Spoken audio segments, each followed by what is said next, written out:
पाठ दूसरा, मिट्ठू। बंदरों के तमाशे तो आपने बहुत देखे होंगे।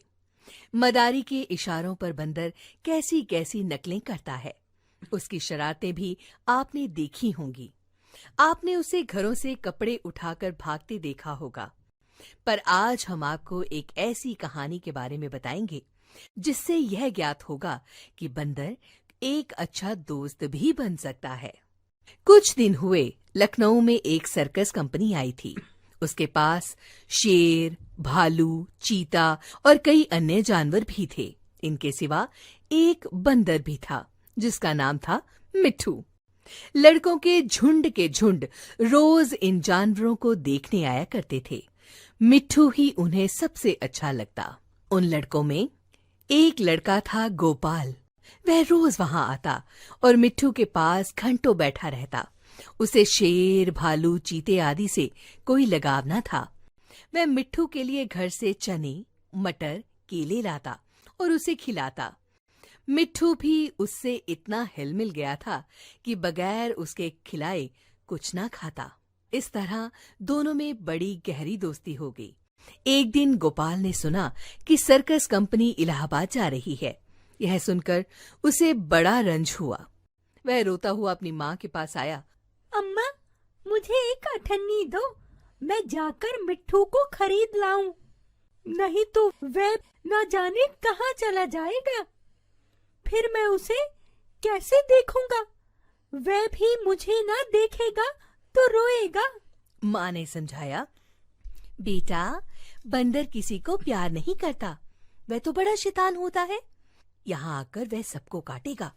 बेमतलब के आस पड़ोस वालों के उल्हाने सुनने पड़ेंगे।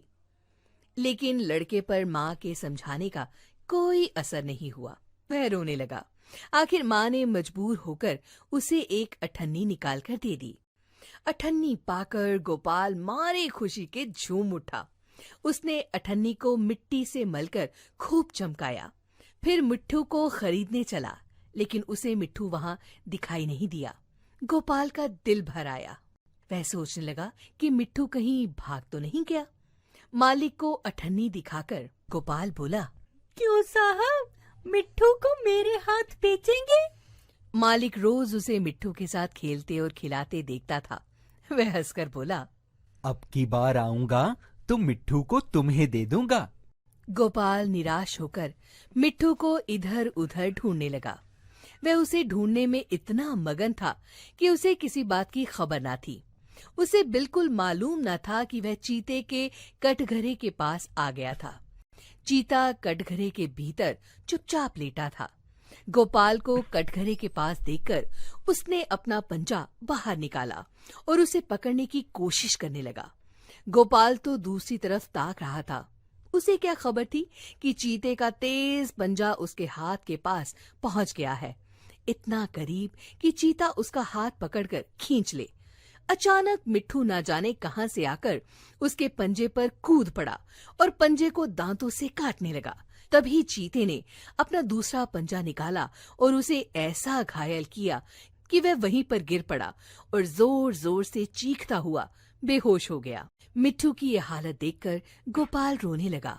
गोपाल का रोना सुनकर आसपास के लोग दौड़े। देखा कि मिट्ठू बेहोश पड़ा है और गोपाल रो रहा है।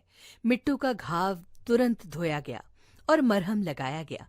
थोड़ी देर में उसे होश आ गया। वह गोपाल की ओर प्यार भरी आंखों से देखने लगा, जैसे कह रहा हो, अब क्यों रोते हो, मैं तो अच्छा हो गया। कई दिनों तक मिट्ठू की मरहम पट्टी होती रही और आखिर वह बिल्कुल अच्छा हो गया। गोपाल अब रोज आता और उसे रोटियां खिलाता। आखिर कंपनी के जाने का दिन आ गया। गोपाल बहुत रंजीदा था। वह मिट्ठू के कटघरे के पास खड़ा आंसू भरी आंखों से उसे देख रहा था कि मालिक ने आकर कहा, अगर तुम मिट्ठू को पा जाओ तो उसका क्या करोगे? गोपाल ने कहा, मैं उसे अपने साथ ले जाऊंगा, उसके साथ खेलूंगा, उसे अपने साथ खिलाऊंगा। अच्छी बात है, मैं बिना तुमसे अठन्नी लिए ही इसे तुम्हारे हाथ बेचता हूँ। गोपाल को जैसे कोई राज मिल गया। उसने मिट्ठू को गोद में उठा लिया, पर मिट्ठू नीचे कूद पड़ा और उसके पीछे पीछे चलने लगा। दोनों खेलते कूदते घर पहुंच गए।